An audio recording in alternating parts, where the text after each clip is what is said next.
Habagat, bahagya munang malayo sa kanluran ng baybayin ng bansa. Pero inaasahan pa rin ang mga kalat-kalat na pag-ulan na iira sa maghapon, bunsod pa rin ng ilang remnants nito. Ilang bahagi pa rin sa silangan ng Visayas at Mindanao, patuloy naman na uulanin dahil pa rin sa umiiral na tropical wave o intertropical convergence zone. Kaya ilang bahagi sa Northern Luzon, kabilang na ang Metro Manila at Southern Luzon, katamtaman at gloomy ang panahon. Binabantayang Inves sa C94W nag-dissipate kaninang umaga. Pero sa loob ng linggong ito, posible pa rin may mabuo sa loob ng Philippine Area of Responsibility. Ating yang tatalakayin.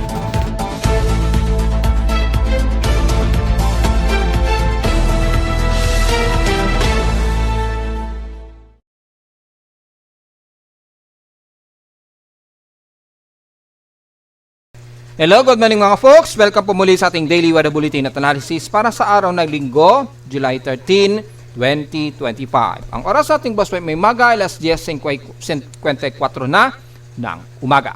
At dahil bahagyan lumayo po yung ating habagat na lumayo sa may bandang kaluran ng bansa, medyo mababawasan po ng mga ilang malawakang pag-ulan. Pero patuloy pa rin tayo na iirali ng mga ilang kalat-kalat na pag-ulan lalo na sa kalurang bahagi pa rin ng Northern Luzon. So makikita natin ay medyo kumakalma yung hangin dumadaloy ngayon dito sa Metro Manila at ilang karatig ng Luzon dahil bahagya munang lumalayo yung range ng habagat nandito sa may bandang West Philippine Sea. So medyo malayo po yung accumulation. So lumalakas po yung ating easterlies kaya yung portion ng habagat bahagya rin siyang naitulak ng malayo dito sa may bandang kaluran. May umiiral din kasing high pressure area dito sa may bandang southeast ng Japan na kung saan ang yung bagyo dyan ay halos na itutulak nakakabig ngayon sa may bandang Tokyo, Japan tuloy.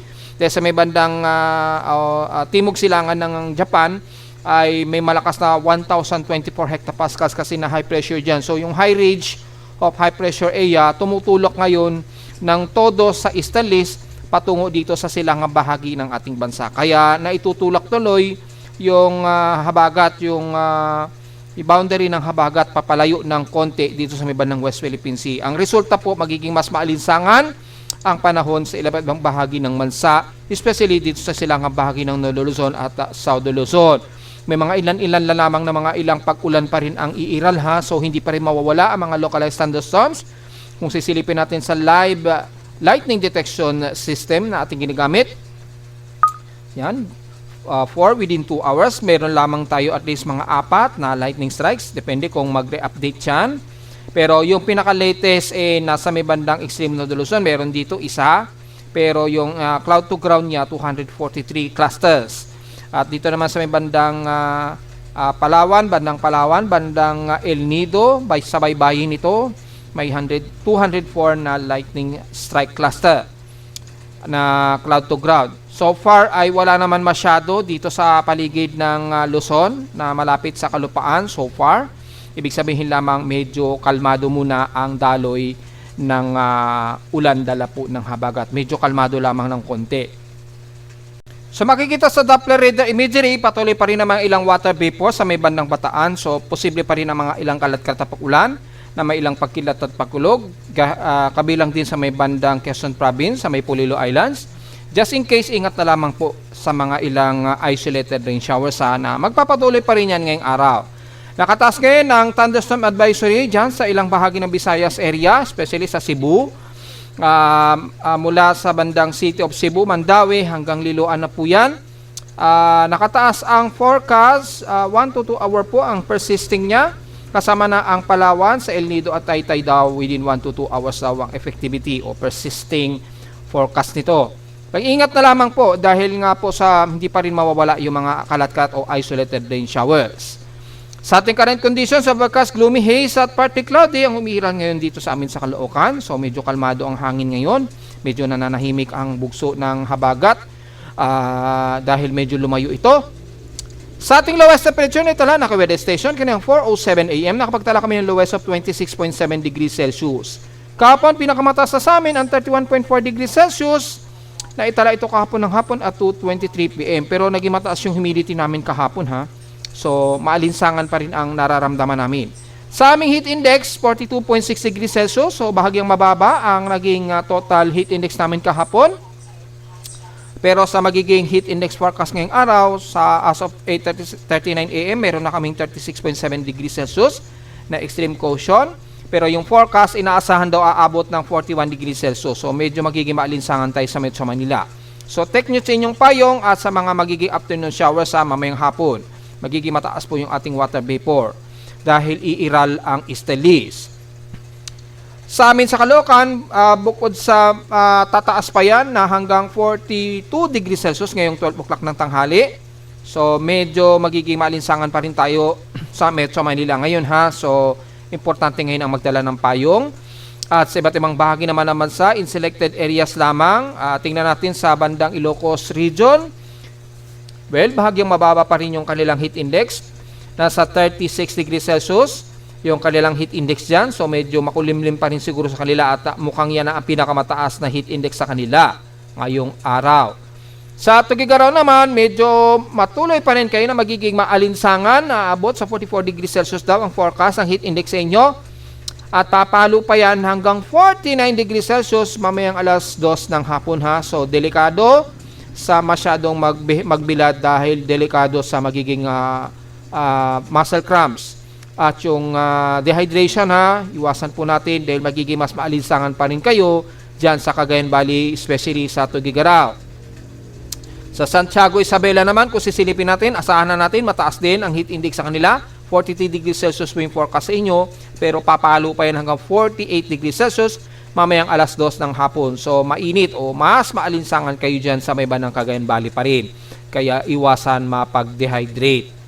Sa bandang Dagupan, Pangasinan naman ay magmataas na ang inyong heat index ngayong araw, 43 degrees Celsius po.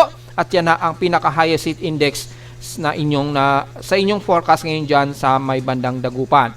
Ingat na lang po at iwasan po mag-dehydrate, pero hindi naman nakataas po ang inyong forecast na kayo uulanin sa bandang hapon na nasa 66% daw. So, importante po ang payo ngayon ha, bukod sa tinding sikat ng araw at sa magiging pag-ulan mamayang hapon. Sa bahagi naman ng Central Luzon, sa Tarlac, 43 degrees Celsius din ang inyong heat index. Pero pagsapit ng bandang hapon, medyo bababa. So, mukhang meron kayong forecast na uulanin. Ngayong umaga lamang, hanggang tanghali ay aabot sa 43 degrees Celsius. Ang pinakamataas na ninyong heat index ngayong araw, dyan sa Central Luzon. So, expected po ang mas maalinsangan muna ngayong umaga hanggang tanghali dyan. At pagsapit ng bandang hapon, medyo bababa ito dahil posible kayo mayroong mga kalat-palat na pag-ulan sa hapon. So, importante po ang payo ngayong araw. At sa bandang Batangas naman, yan, medyo mainit din kayo dyan. Maabot ng 42 degrees Celsius po ang inyong heat index. At pinakamataas na yan, ngayong maghapon. So, makikita natin ay magiging maalinsangan na kayo sa may bandang Batangas at sa may bandang San Jose Occidental, Mindoro.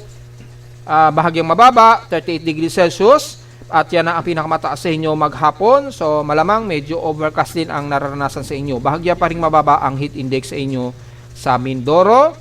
Sa Central Visayas naman sa Cebu ay nasa 42 degrees Celsius po. So, maalinsangan na rin kayo dyan. Extreme caution. Papalo pa yan hanggang 43 degrees Celsius. Starting ngayong tanghali, 12 o'clock na tanghali hanggang alas 2 daw ng hapon. So, iwasan po magbilad. At importante pa rin ang payong dahil sa mga isolated rain showers and localized thunderstorms by afternoon rain showers. Sa may Banamina na naman, sa may Davao Region, well, mukhang manatiling mababa ang inyong heat index. Pero papalo yan hanggang 35 degrees Celsius. Starting po yan ng bandang alas 2 ng hapon hanggang alas 4 ng hapon. Yan ang pinakamataas sa inyo. Medyo magiging overcast kayo at medyo magiging moderate ang inyong panahon. Base dyan sa forecast na bahagyang tumataas ang heat index. Sa Zamboanga Peninsula naman, 36 degrees Celsius po. So, overcast din ang lumalabas sa inyo na panahon dahil hanggang 37 degrees Celsius lamang ang magiging pinakamataas na heat index sa inyo dyan sa maghapon. So, mukhang overcast din kayo dyan. Medyo nagmo-moderate ang lagay ng panahon. So, importante ang payong dahil sa mga afternoon showers pa rin mga folks. Dahil sa umiiral pa rin natin na tropical wave at ITCZ. Kung tatabi naman natin sa peak extremes, in past 24 hours, nangunguna ang Infanta Quezon pa rin sa Quezon Province na may 34.5 degrees Celsius. So mapapansin ninyo sa may bandang Quezon Province po ang may pinakamataas na temperatura. Sa lowest temperature naman sa Baguio, 17.8 degrees Celsius po ang lowest temperature. So medyo tumataas ang kanilang lowest temperature. At sa inyo na naman ang Maasin, ang nakaranas sila ng 41 mm na pag-ulan. Well, bunsod nga po yan, ang umiiral na naman na Estelis natin. Kaya may mga pagkalat-katay na pag-ulan dyan na umiiral. Kahapon sa Caloocan, dito sa amin, 1.2 mm lamang ang naging pag-ulan sa amin sa maghapon. So, walang masyadong naging ulan, mga ilang light to moderate lamang na sandalian lamang at tumigil din kaagad. Sa ating outside humidity, 82%, mataas pa rin ang concentration. So, alam na natin na mangyayari kapag tumaas po yung ating temperatura o outside temperature, malagkit na naman na alinsangan ang iiral natin, lalo na't umiiral na naman ang Estelisa. So, take note yan mga folks. Atmospheric pressure natin, alanganin sa localized thunderstormy, 1,008 hectopascals po and steady tayo since last hour. O walang pagbabago sa barometric pressure natin sa Metro Manila. Maximum high tide tayo ngayon, so 11:05 o 11:06 ang eksakto. Gaya nating sinabi ay mataas po yung ating pag-alon pa rin. Ating sea level, maabot sa 1.4 meters ang taas. Yan, 1.4 meters po. Ibig sabihin lamang kapag kayo uulanin ngayong araw, ngayong kasalukuyan na ito, malamang ay magiging mabilisan ang pagbaha. Hopefully ay walang maging malakas na pag-ulan. Kung titignan naman natin ang tropical cyclone assessment para sa significant wave height, kung maalon ba ang magiging karagatan natin. Well, so far, kalmado naman po yung karagatan natin sa bansa. Kaya lang yung daloy nga po ng hangin pa rin galing sa kanluran at yung Estelis ay magbubunsod pa rin yan ng gale force winds at magkakaroon pa rin ng medyo malikot na karagatan. So, ingat na lamang po mga folks sa mga papalaot ngayon kung sakaling may mga pumapalaot. Sa mga maliligo naman, lalo na sa kanluran, ingat pa rin dahil despite na medyo malayo yung range ng habagat rainfall, yung habagat pa rin sa lower altitude ay patuloy pa rin nagpapang-abot sa kanlurang bahagi ng bansa. So expected pa rin ang gale force winds. Sa ating amanak, sumikat ang haring araw kaninang 5:34 AM at niyasang lulubog po ito mamayang 6:29 PM. At ang ating 94% illuminated, waning gibas na lamang po. Yan, so magmo-moonrise pa po ito mamayang gabi 8:30 PM at bukas na ng madaling araw ng 7:25 AM naman ito lulubog kinabukasan na. At sa ating local weather outlook para ngayong linggo hanggang this coming weekdays po, medyo ready po tayo dahil may posible pa rin tayong mayroong mabuong low pressure area sa loob ng PAR dahil kahapon po nabanggit na natin may posibilidad at kung hindi man magtuloy itong C94W which is nag-dissipate na nga po kaninang umaga, ay malamang may pumasok na bagong 95W invest just in case this week po. So sa loob muna ng 3 araw ay wala, pero after 3 days baka posibleng may mag-positive na. Nabanggit na natin yan kahapon at if further update na lamang natin maya-maya. So sa ating local weather outlook para ngayong linggo hanggang this coming weekdays, bukas ng Lunes, magiging partly cloudy ating maghapon. Asahan pa rin ang localized thunderstorms, especially sa hapon, sa gabi, o madaling araw. 100% chances ng pag-ulan ngayong araw. So take note yan sa Karatig Metro Manila o Mapa Mega Manila man yan or dito sa NCR area. Take note yan. At sa Lunes naman bukas, ganun din ang magiging forecast. May mga afternoon showers pa rin tayo. Medyo klaro ang ating panahon bukas. Medyo clear skies tayo bukas na medyo gloomy. Pagsapit ng hapon ay patuloy pa rin daw ang afternoon showers na may 16% to 20% chance na uulanin. Highest and lowest temperature expected maglalaro 31 to 32 degrees Celsius and lowest temperature expected ay 26 to 27 degrees Celsius. So, diretso agad tayo sa ating ginagamit na satellite imaging. Makikita po na halos katamtaman lamang ang lagay ng panahon natin sa buong bahagi ng Northern Luzon. Mga ilan lamang nakaulapan ang iiral sa buong bahagi ng Cagayan Valley. So, wala tayong magiging problema. Hanggang dyan sa may bandang Mountain Province kasama ng Ifugao and the rest ng bandang Central Luzon, yan, hanggang Tarlac. Sa may bandang Kalura ng Extreme Northern Luzon hanggang Zambales, medyo katamtaman tayo ngayon. Mga ilan kaulapan lamang at mga isolated na yung showers ang iiral, maging dyan sa may bandang Quezon Province, especially sa may bandang Baler Aurora at Isabela area. Mga ilang kalat-kalat lamang ang pag-ulan, mga ilang light to moderate showers ang iral. Pero generally, moderate at mostly mga partly cloudy lamang ang iiral. So magiging maalinsangan tayo unti-unti dahil sa umiiral po na intertropical convergence zone. So mula sa silangang bahagi ng Luzon, unti-unti medyo magiging maalinsangan tayo. Kabilang na ang Bulacan, central ng Metro Manila at Calabarzon area. Katamtaman din alagay ng panahon natin. So hindi mawawala ang mga afternoon rain showers din dahil sa umiiral na naman na eastern leads. Sa South Luzon naman, kabilang na ang Bicol region. So especially dyan sa bahagi ng Camarines Norte, Camarines Sur, magiging maulap tayo at may mga isolated rain showers at localized thunderstorms. Maging sa bahagi po ng Mindoro, kalat-kalat yan hanggang bandang El Nido at Coron, Palawan.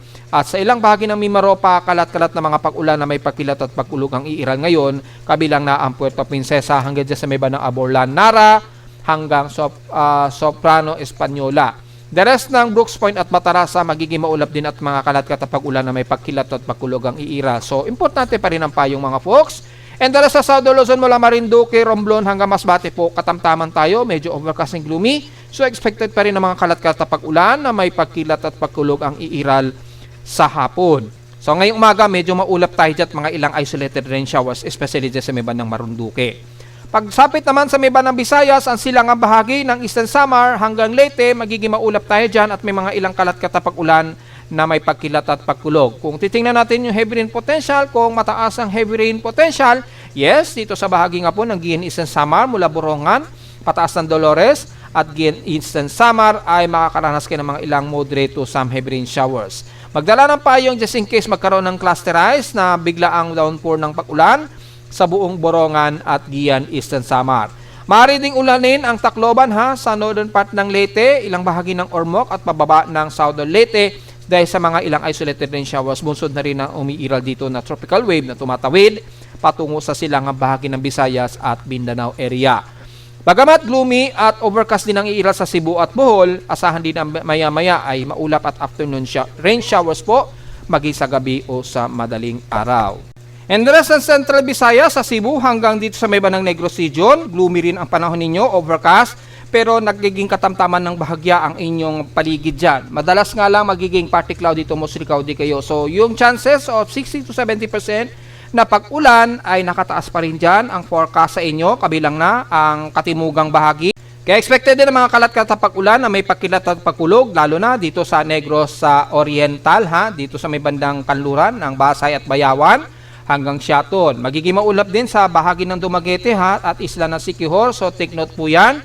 At sa Negros Occidental naman dyan sa may bandang kaluran ng Sipalay at Hinobuan o bandang Kawayan o Kabangkalan, magiging maulap din kayo dyan at expected ang mga kalat-kalat na pag-ulan na may pagkilat at pagkulog lalo na sa hapon.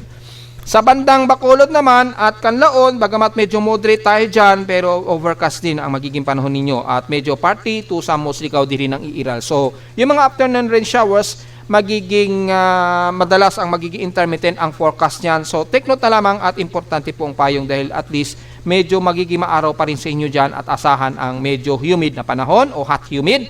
Pagdating naman sa patawid ng Guimaras at Iloilo at the rest ng Panay Island, lalo na sa kanluran ng Antique at dyan sa may bandang Malay, bandang Aklan, magiging maulap din ang inyong paligid. Expected din ng mga isolated. Mga mahihinat katamtamang pag-ulan din ang iiral sa maghapon. Moderate naman pagdating sa may bandang Capiz, so walang magiging problema sa mga turista na maghapon dahil medyo magiging makulimlim ng bahagya o medyo gloomy ang paligid pa rin natin. Pero umaaraw-araw din dyan, so walang magiging problema sa may bandang Capiz. Expected lamang ang isolated rain showers pagsapit po ng hapon o gabi. Dahil sa magkakaroon tayo ng mga ilang isolated rain showers, tayo merong traversing tayo ng tropical wave na tumatawid dito sa may bandang Visayas. Yan, yung concentration ng tropical wave dito sa may bandang karagatan ng Eastern Visayas at Mindanao, magkakaroon po ng mga series na mga ilang isolated rain showers po sa maghapon. Ganon din sa bandang Mindanao naman, ang Northern Mindanao magamat moderate ang panahon, pero magiging mas maulap ang silangan mula Surigao Region at Surigao del Sur. Damay na rin ang buong Agusan Region so magiging maulap at mga ilang kalat-kalat na pag-ulan na may pagkilat at pagkulog. So kasama na ang isla ng Dinagat Island at Siargao. And the rest ng Surigao del Sur pababa ng Davao de Oro, magiging maulap tayo dyan. Asahan din ang mga ilang mahina at katamtamang pag-ulan sa maghapon dahil sa umiiral nga po na tropical wave embedded ng intertropical convergence zone. Within 24 to 48 hours, magkakaranas din kayo ng mga ilang moderate to some heavy rain showers anytime. So be prepared na lamang sa inyong mga payong. So magiging maulan pa rin ang magiging weekdays natin ha sa Eastern Mindanao and the rest ng Davao region. Bagamat maulap ang inyong paligid, expected pa rin ang mga isolated rain showers and localized thunderstorms sa maghapon. Lalo na dito sa bahagi nga po ng bandang pababa ng Davao Occidental at dito nga po sa Compostela Valley, nabanggit na natin, sakop ang Davao de Oro. Pero ang buong Sorsogon area, moderate din pero overcast ang panahon. Expected din ang mga isolated rain showers sa buong bahagi niyan ng Sorsogon, kasama na ang Maguindanao, Mapanot, Cotabato, Manyan at Lanao region. Magiging maulap din at kalat-katang pag-ulan ang iiral sa buong Zamboanga Peninsula. Dito, wala naman masyadong heavy rain cluster pero mga isolated rain showers, may hinat katamtaman ng iiral sa halos buong Zamboanga del Norte. Sa dulo ng Zamboanga City at isla ng Basilan at Hulusulu, mas magiging moderate tayo dyan. Mga ilang partly cloudy lang iiral pero hindi mawawala ang medyo mas mainit na temperatura natin ngayong umaga at tanghali. Pero pagsapit ng hapon po, hindi mawawala ang mga isolated showers o cluster rain showers sa mahapon o sa gabi. Bunsod pa rin ang tumiiral na ating intertropical convergence zone at tropical wave na nanggagaling sa silangang dagat Pasipiko natin. So mostly overcast ang magiging panahon natin at gloomy, lalo na sa kanluran at silangang bahagi ng Visayas at Mindanao. Bunsod na may dalawang weather systems pa rin tayo na intertropical convergence zone. Yung habagat medyo kalmado muna siya dahil medyo nga po malayo ito. Ayan nandyan sa may bandang isla niyan ng West Philippine Sea o pagitan ng South China Sea o bandang Kalayaan Group of Islands. Sila ngayon ang nakakaranas ng bugso ng ulan, budulot po ng habagat. Pero sa kalupaan natin sa kanluran ng bansa, medyo kalmado muna ng konti. Medyo kumakalma muna ng konti. So, sa iba, sasabihin nila dyan ay medyo magkakaroon daw ng monsoon break. Ang sa akin naman, hindi naman siya monsoon break, lalayo lang siya ng konti. Dahil lalakas nga po ng bahagya, yung easterlies natin dito. Lalakas po yung easterly trade wind dahil may namumupo kasi tayo na high pressure area dito. Ayan yung high pressure, yung ridge of high pressure area, mataas po yung high pressure area dito. Yan. Yung high pressure area na yan, tumutulak ngayon sa mga kaulapan dito. Kasabay na nga po ng binabantayang bagyo dito. Yung tropical storm na tinawag na nga sa international name na Nari. Yun, Nari ang itinawag ng international name code dito sa bagyong binabantay na to. Kaya malawak ngayon yung formation ng monsoon trough dito, nahahatak ngayon.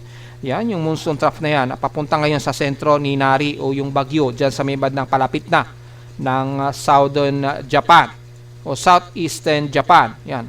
Base nga po sa forecast, mukhang lalapit pa yata ito ng Tokyo, which is i-discuss naman natin sa susunod na template. So dito sa ating computer-generated tropical cyclone sector, makikita natin dalawa na lamang yung binabantay natin na aktibong low pressure area. Itong C94W naman kasi, kung titingnan ninyo, na-dissolve siya o nalusaw siya kaninang 7:45 AM base sa aking tropical cyclone sector monitoring. In-expect natin papasok yan ng Philippine Area of Responsibility pero hindi siya nag-sustain, hindi siya tumagal at na-dissolve din. Inalis din agad ng aking tropical cyclone sector. So meron pang 10 hours para mapag-aralan ninyo yung naging huling tail track ni 94W. Nabuo ito noong July 11 at 1 o'clock PM. July 11 po yan. So last Friday po siya nabuo at nag-dissolve o na-dissipate siya ngayong araw, 7:45 AM po. So, papalapit o papasok sana ng Philippine Area of Responsibility sana yan. Kaya yung forecast natin ay may posible pa nga siyang pumasok ng PAR. Kung magtutuloy-tuloy na kumilos pahilagang kanluran. At dahil humina at na-dissolve ito ngayong araw, inaasa natin within 3 days wala tayong magiging forecast na mayroong mabubuo na bagyo o anumang low pressure area sa loob at labas ng ating Philippine Area of Responsibility. Ito kasing si Tropical Storm Nari, safe na ang Pilipinas at gaya na ating sinasabi, malayo itong makaapekto sa bansa. Hindi na masyado tayo maapektuhan yan ng bagyong yan. Napakalayo niyan sa Pilipinas. Kaya hindi na natin i-report yung further details niyan. Pero ang huling report ng maximum wind speed nitong si Nari ay nasa around 65 km per hour na yung kanyang wind speed. At yung makikita naman natin yung forecast niyan ay makikita ay yung combination forecast. Yan, yung updated natin na combination forecast. para mas makikita natin kung ano yung magiging forecast track nila base sa tatlong weather agencies. Pare-pareho pahilaga ang tungo nito at palapit nga ito sa may bandang Tokyo, Japan. So medyo ready po sa mga kababayan natin sa Tokyo, Japan dahil sa forecast ng Joint Typhoon Weather Center, kung titingnan natin sa indication ng Joint Typhoon Weather Center, posible pa rin siyang umabot ng 93 km per hour under severe tropical storm category pa rin. Sa Spaghettios naman ni Nari ay makikita natin ay posible pa rin umabot ng severe tropical storm ito within next 24 hours. Ayan, within or next 24 hours. Papalo yan ng 94 to 90 kilometers per hour. So papasok siya sa severe tropical storm just in case po. Yun yung forecast kay Nari at so far wala na magiging concern yan sa Pilipinas. Yan. Sa gusto malaman ng behavior kasi mga foreigner nagre-request po kung meron akong separate na tropical cyclone forecast track. Ayan, hiniwalay na natin. So gusto niyo malaman ang forecast track ng Japan Meteorological Agency, makikita niyo pa rin po yan ng bukod. Ayan, ito yung forecast track ng Japan Meteorological Agency. So magkakatugma naman. Ito naman kay Joint Typhoon Weather Center.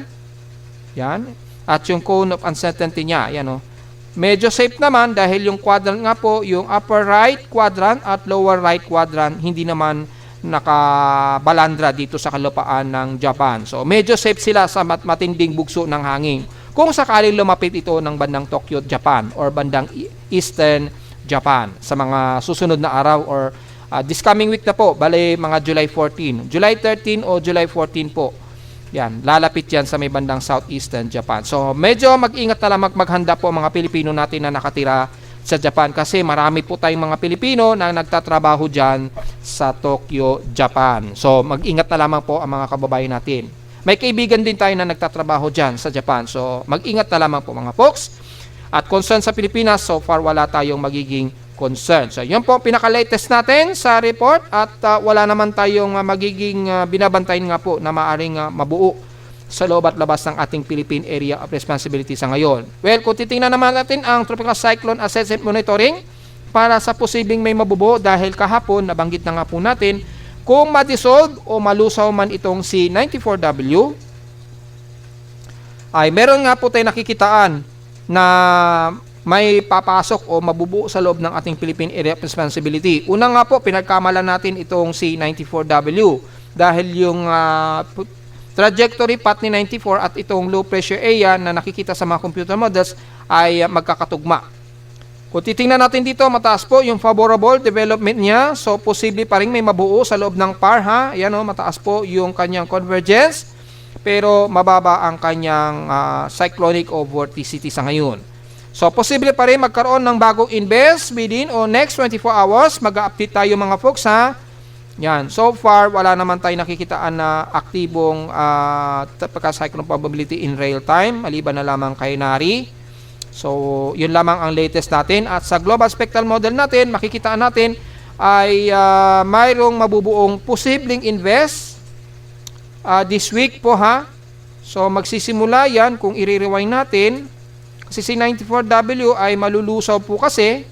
Nalusaw po ngayong araw. So, pagpasok po bukas ng July 14, ayan, magkakaroon ng pagpuyo sa loob ng Philippine Area of Responsibility, which is ito nga po yung nakikitaan natin na mataas ang convergence. So, mukhang positive na meron tayong mamataang bagong invest. Mga July 14 o July 15. So, mukhang bukas po yan.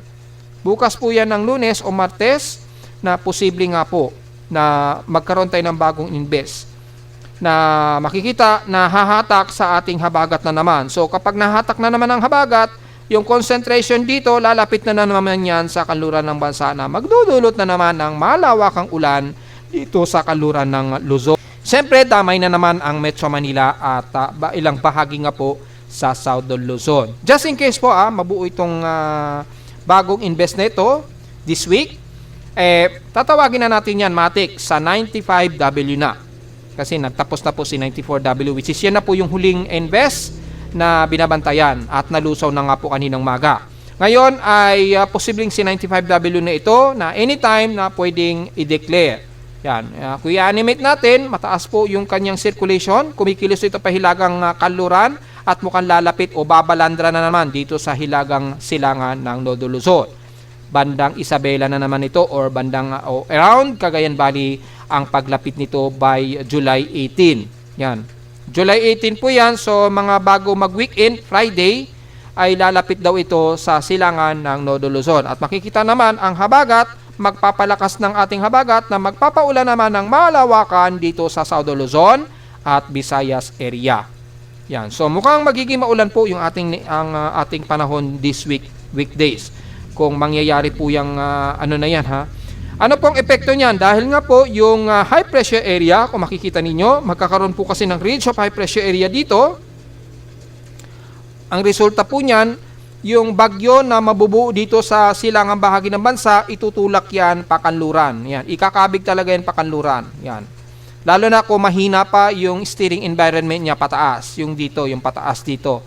Kung hihina yung steering environment, lahat ng may mabubuong anumang low pressure dito sa embedded ng Intertropical Convergence Zone ay posible ay laging pakanluran na ang magiging kilos. Yan, ibabalandra yan paloob.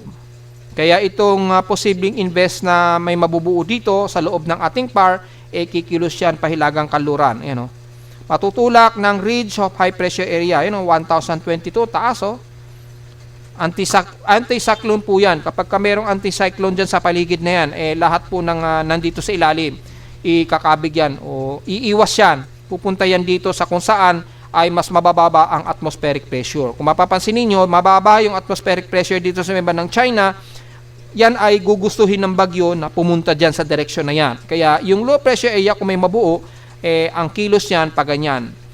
West-northwest o northwestward ang magiging kilos. So, kung may mabubuong low pressure area this week, alam na natin na magiging kilos puro pahilagang kanluran o pakanluran ang magiging kabig ng anumang low pressure area na mabubuo. Which is ito nga pong posibleng C95W na lalapit nga po sa may bandang silangang bahagi ng Nodo Luzon, yan, by this coming weekend.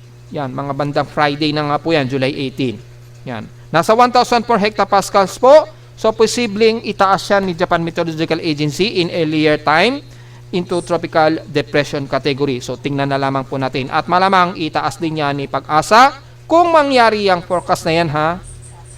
Dahil kung pagbawasin naman natin ang tropical cyclone strike probability, ay meron tayong at least 20% na anomaly of tropical cyclone activity base dun sa genesis niya. Ayan Pero hindi pa masyado apektado ang Pilipinas sa genesis ng paligid ng trough na ito kung sakali. Kung titingnan natin in T96 hour period o kinabukasan o July 16 hanggang July 16 na po yan mula ngayong araw, tumataas po yung probability ng genesis, aabot sa 30% yung tropical cyclone strike probability. Hindi pa masyado apektado ang Pilipinas. So, mahahatak lamang yung habagat na magpapaulan dito sa ilang bahagi ng kaluran ng bansa kung magkaroon ng aktibidad dito sa loob ng Philippine Area of Responsibility. So, tingnan natin sa mga susunod pang mga araw. By July 17 po, kung ito ay mas lalakas. Yes, tumataas po siya, nagpo 40% to 50. Kaya, pagpasok ng bandang July 17, so bago weekend, o susunod na weekend mga folks, mukhang magkakaroon na tayo ng medyo masungit na panahon. Medyo masamang panahon na, mga pag-ulan na mararamdaman sa silangang bahagi ng Cagayan Valley at Saudo Luzon. So, nang darating na siguro mga by Thursday, ay unti-unti medyo sasama na naman ang ating panahon. Magkakaroon na naman tayo ng mga pag-ulan. Dahil sa maghahatak na naman yan sa ating habagat at magkakaroon na naman tayo ng surface trap na magtatawid dito sa bahagi ng Saudo Luzon o Visayas at Metro Manila. Madadamay na. Sa ngayon, 5 to 10% apektado nga po ang Saudo Luzon sa silangan at bandang Cagayan Valley. In T144 hours o July 18 pa rin to ng kinagabihan, apektado na po ang buong Nodo Luzon at Saudo Luzon yan. Ayan So, by Friday po yan or this weekend na darating. So, sa susunod na weekend, mukhang magiging mas maulan na ang ating bansa, lalo na sa buong bahagi ng Nodo Luzon. Aabot ng 30 to 40% mga 20 to 30% ang buong silangan ng Northern Luzon hanggang Southern Luzon. Apektado na rin ng 20% ang buong kanluran ng Northern Luzon, Central Luzon hanggang Southeastern Luzon. Sa Metro Manila, apektado tayo ng at least 5 to 10%, approximate yan. And then, pagdating ng Sabado o Linggo, July 19, apektado na ang buong Northern Luzon hanggang Southern Luzon, kasama na ang Metro Manila. Ayan, pinakita ko na po yung magiging forecast niya. This week hanggang this coming weekend na po yan ha. Yung extended forecast na po ito ha, kapag nangyari po yung tropical cyclone activity na to. Yan po yung magiging synopsis niya. So sa mga magtatanong na naman sa Mindanao, maapektuhan ba sila kung sakaling naging bagyo ito, C95W? Hindi po, pero yung mga taga Visayas, maapektuhan kayo ng mga ilang pag-ulan, bunsod naman ang mahahatak na ating monsoon trough dyan. Kung sakaling naging aktibong bagyo na ito or mas aktibong low pressure area itong binabantay natin na ito. Kung maging C95W yan ha, this week. So abang-abang na lamang po kung mangyayari ang forecast na yan ha. This week kasi magkakaroon ng more progress itong si possible 95W po. Mula naman sa computer models na ating ginagamit mula GFS, positive po na mabubuo nga po sa loob ng PAR itong si pre-95W at kumikilos nga ito pahilagang kanluran patungo nga po dito sa may bandang silangan ng Northern Luzon. So, posible nga po talaga mangyari yan. Makikita natin, magiging maulan na naman sa halos buong Luzon hanggang Southern Luzon na naman pagdating po ng weekend. So, mukhang this weekdays ay babantay nating maigi yung progress nitong forecast na ito. Dahil kay NABGEM, ganun din na pinapakita, mas aggressive po yung kay NABGEM. Halos abot hanggang Mindanao naman yung monsoon trough nito. Kasi napakalawak nung kanyang gyre o nagkakaroon ng system gyre, yung kanyang outer rain wall ni 95W o pre-95W kung sakali. Yan, lalapit ito sa bandang silangan ng Northern Luzon. Ayun, no? Then hihilaga na naman siya. Makikita po yung epekto ng pagtulak ng high pressure area sa may bandang silangan ng Japan. Makikita ninyo kung paano na itinutulak ang lahat ng low pressure area papasok dito sa kanluran. O, kitang-kita nyo naman po mga folks kung paano itinutulak ng high pressure area na ito ang mga low pressure area dito pakanluran. So, alam na po ninyo ang mangyayari ha. Malinaw naman po yung paliwanag. Bagamat kay ECMWF, masyadong kalmado, pero makikita natin dito may mga tropical trough na rin o tropical wave tayo nakikitaan sa silangan ng ating bansa sa loob ng PAR. So, makikita natin yung possible progress pa rin na maging positive na rin kay ECMWF itong si pre-95W kung sakali. At kitang-kita naman kung paano itinutulak nitong high pressure area na to at yung kanyang ridge, yung lahat ng low pressure systems dito sa may bandang kanluran. Yan o, makikita mo paano niya itinutulak ng anticyclone na ito, yung mga trough na ito papunta rito sa bandang kanluran. Mapapansin ninyo, pakanluran yung pagtulak niya. O, di ba? Nadidistort tuloy dito. Kaya nagkakaroon tuloy ng circulation dito, nagkakaroon ng gyre, and then nagkakaroon ng low pressure area. At yung low pressure area, kung sakaling may mabuo dito, itinutulak nito pakanluran. Dahil napakalakas ng high pressure area dito na umaabot ng 126 to 127 hectopascals o 1027 hectopascals. Napakalakas niyan. Hindi kakayanin ng anumang bagyo o super typhoon kayanin niyang high pressure area na yan. Yan. So, lahat dito sa katimugan, papakanluran talaga ang magiging tulak niyan. So, be ready na lamang po this week. Tingnan na lamang po natin kung maging positive yan. Mag-update naman tayo anytime ha. So, hindi pa significant na meron tayong mabubuong bagyo within 3 days po ha, mula ngayong araw hanggang sa Martes. Magkakaalaman po sa magiging progress ng ating forecast, yung magiging possible development ng ni pre-95W. Tingnan na lamang po natin time to time mga folks. Samantala sa Ulat Lindol, medyo kalmado ang ating seismograph. Wala naman tayong nadedetect mula kaninang madaling araw na mga at least mga minor earthquakes to stronger earthquakes naman so far.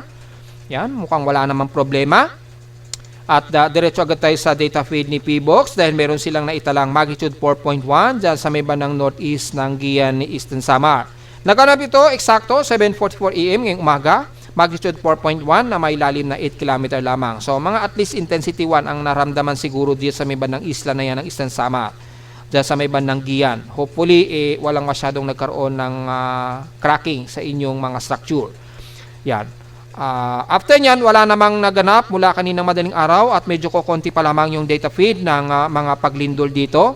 So wala tayong magiging problema so far sa ating seismic monitoring. Isa pa lamang yung naitala ni Feebox na isang magnitude 4.1 dyan sa may bandang Gian Eastern Samar sa karagatan ng dagat Pasipiko so far. So bilangin natin magiging total earthquakes natin since konti lang naman yung na-register ngayong umaga hanggang sa kasalukuyang nagre-report ang inyong lingkod. Yan, for the month of July 2025, kung ilan na ang total earthquakes natin. So far ay nasa total of 394 earthquakes na tayo. 381 dito is magnitude 2.0, 13 lamang ang magnitude 4.0 so far na naitala. So maituturing konti pa rin yung ating total earthquakes sa ngayon. Mataas lamang ang cluster dito sa may bandang Southeastern Visayas at Mindanao pa rin na mahigit sa 180 ang total earthquakes natin. So mag-iingat pa rin kahit na medyo kokonti sa may bandang Luzon. Gaya na ating laging pinapaalalahanan, lalo po tayong mag-iingat the more na mas kokonti lamang ang naging pagyanig natin sa Pilipinas. The more na mas konti, the more na mas mag-iingat tayo lalo. Dahil anytime baka bigla ang magkaroon ng biglaang tectonic earthquake. Biglang malakas yan. So wag natin baliwalain kung medyo kokonti lamang ang mga pagyanig natin ha. Importante po na maging alisto tayo anytime. Samantala, wala naman problema na sa ating mga dam at nakasarado na mga po yung gate ni Ambuklaw at Binga Dam. So, sapat na po yung kanilang water levels. At wala naman tayong significant abnormalities ng level ng ating mga dam sa buong bansa. Except na lamang kay Pantabangan. Hindi ko alam kung under maintenance yan si Pantabangan o malfunction lang. Teres ay normal naman yung kanilang mga dam level. So, walang problema. Pero sa mga water level map natin sa Metro Manila, mataas ang ilog ngayon ng Santo Niño dyan sa may bandang Marikina ha. So medyo ingat po mga folks. Medyo tumataas po yung level dyan. At dito rin sa may bandang Pasig, medyo mataas din ang tumataas yung ilog dyan sa may bandang Napindan. Yan, mga 14.5 meters po yung critical level niya na naabot. Yan, ingat na lamang po just in case po medyo tumataas yung ilog. So far, hindi naman tayo inuulan so wala magiging problema. Dalawa sa ilog natin sa Metro Manila ang medyo tumataas. Actually sa may bandang Burgos, sa Rodriguez, mayroon din sa may bandang San Jose. Medyo tumataas din yung ilog dyan. Rising po yung water level dyan. Yan. Tsaka dito sa may bandang Pasig. So yun lamang po at so far wala naman sa may bandang Quezon City at City of Manila at Mandaluyong. Yan. Yun lamang po yung ating water level map reporting natin. Yung data nito is courtesy pa rin kay Pag-asa. At narito naman ating 3-day weather forecast para sa araw ng Linggo, July 13, 2025.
At hanggang dito na lang po ating daily weather bulletin at analysis para sa araw ng Linggo, July 13, 2025. Huwag pong kalimutan na mag-like, share, subscribe po sa ating YouTube channel at visit lamang anytime sa ating website na www.pimoweather.com para sa iba pang detalye na gusto malaman na hindi natin isama ngayong umaga sa ating report. Actually, magtatanghaling tapat na. Asahan lamang natin na medyo magiging hot humid po tayo dahil mataas ang concentration ng ating outside humidity at tumataas na rin ang ating outside air temperature. At visit lamang sa ating webpage para sa gusto malaman pa rin pag dynamic events mula sa reading mismo ng aking aparato sa Caloocan at sa data feeds mula sa iba't ibang weather agencies. Maraming salamat po mga folks at magandang tanghali na po sa ating lahat.